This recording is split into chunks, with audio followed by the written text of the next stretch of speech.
morning, good afternoon, and good evening, depending on where you are watching us from. I welcome you all to Africa and Diaspora News. I'm John Efinsa, and it is good to have you back. Today we are going to share a very insightful story and business advice from business magnate and African richest man, Aliko Dangote. I wish many of our young people will take their time to watch this video and learn from his experience. Stay tuned. If you are going into any business, you must understand the business A to Z. You must know that business. You shouldn't just go and invest because somebody now will say, okay, hey, there's good money in cement, then you go and jump into cement. You have to understand the business in and out. And that's the difference with me. I know my business in and out. You can wake me up any time and ask me about fertilizer, ask me about anything that we are doing. And the other one is really to work very hard. And you have to have the tenacity of continuing to, you have some hiccups here and there, but you have to be focused in terms of what you are doing. It's not the end of life if we are taking a downturn, because it's like a graph. That's how business is. But you always have to be ready for good times and also for bad times. But you see, a lot of people, even the younger ones, we need to be also very, very careful, because one of the biggest issues with us Africans is that we spend our projected incomes. Once you start doing business starts doing well, rather than for you to keep reinvesting into the business, you start spending money and thinking that profit will continue to come. There are ups and downs in business, so you need to be very, very focused and say, okay, fine, what do you do and how do you do those things? So you're not supposed to buy a Porsche car or... No, you are not supposed to do that. You see, because those luxury things, they also take up your time, which will not make you focus on your business. It's like I don't have any holiday home anywhere. Yeah. I don't have a house anywhere, but I know people who are working for me, they have a house in London, but I don't. The one thing that I'm very, very proud of is that I did not inherit any money from my father. I built everything from scratch to where I am. What we do as Dangote Group, we use our businesses, like now we're using our current businesses to build the future of the business. Like when we're in sugar, it was the sugar profit that we used in building the cement. Now with this cement, we're building so many things, refinery, fertilizer, petroleum products, and then we are doing also petrochemicals. So we are not doing like other Africans where most of the money is in the bank. We don't keep any money in the bank. Whatever we have, we fully invest, and we keep on investing, and that's what we do. The most important thing is the fundamentals of the business. If this business fundamentals are good, if the fundamentals are good, then you go ahead. I can say that 90% of whatever we invested in, we are doing very well. So I think it is where you should invest. Even myself as an African, I cannot invest in every single sector. So I have to be very choosy of where I invest.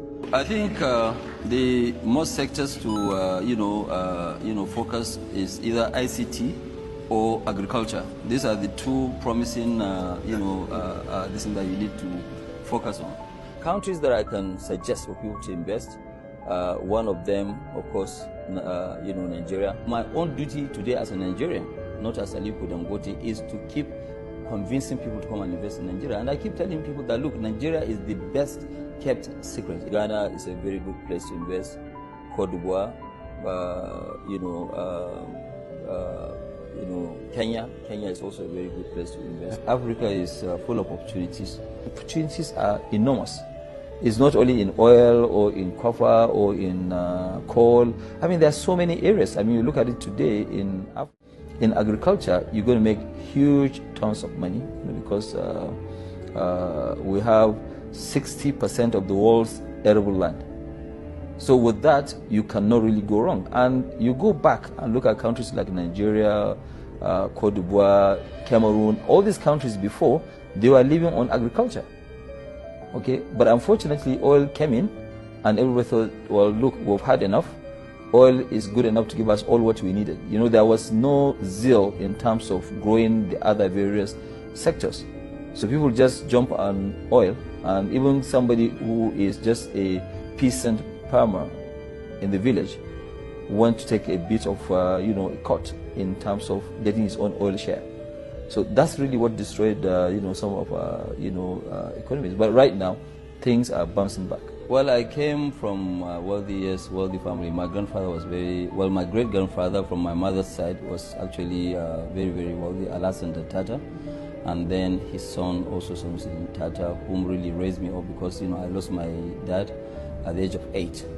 And, so after educating me now, he gave me a loan of which I was grateful, and I paid back in 3 months, because business was so good. The way it is that when you first start business, your target is to make your first million. Okay, fine, I did that. Oh. But, after, a year or so, I realized that, look, I have much more than 12, 13 billion, and I said, okay, fine, all these numbers are just written numbers. Yeah. And one day I went to a bank. Yeah. At that time there were no restrictions of this, and I wrote a check and cash $10 million, and I took it home. For yourself? For myself, yes. You cashed $10 million from the bank? Yes. Yes, and took it? I put it in the boot of my vehicle, and I went home, and I opened it, and I looked at 10 million, I said, okay, fine, now I believe I have money.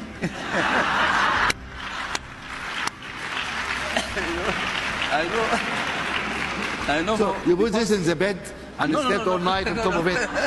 You made love to your money. It was in the boot of my car. Yeah. But I bought it, and I went there by myself. I drove myself to the bank. I cashed the money, and I put it in my room, and I looked at the money, and I took it back to the bank the next day.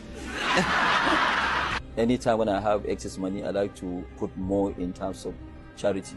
Okay. I don't really have very expensive lifestyle. Can I ask you how much money you have in your wallet today? Today? Yeah, how much money you have in your pocket? You'll be very, very surprised. I don't even have, not even $1, nothing. You have no money on you? Nothing. Okay. Nothing. I have nothing. That's money for you guys. When you have money, you don't carry money. My upbringing from my late grandfather really helped me quite a lot. He was a very, very humble person, and sometimes he used to drive himself, and that's what I do now. Even on weekends. Right now, once I finish this interview with you, I won't go out with the driver. I'm going to go alone, and I'm going to drive myself. I mean, I feel safe, and really, I don't have any issues, with that. It's always better to be humble. They say that no condition is permanent, so I want to always run my life, whether I have money or I don't have money. I can run it, and it's true. It is true indeed. If you are focused on whatever you are doing, you will truly achieve greatness. Aliko Dangote is an example of that. Thank you for watching.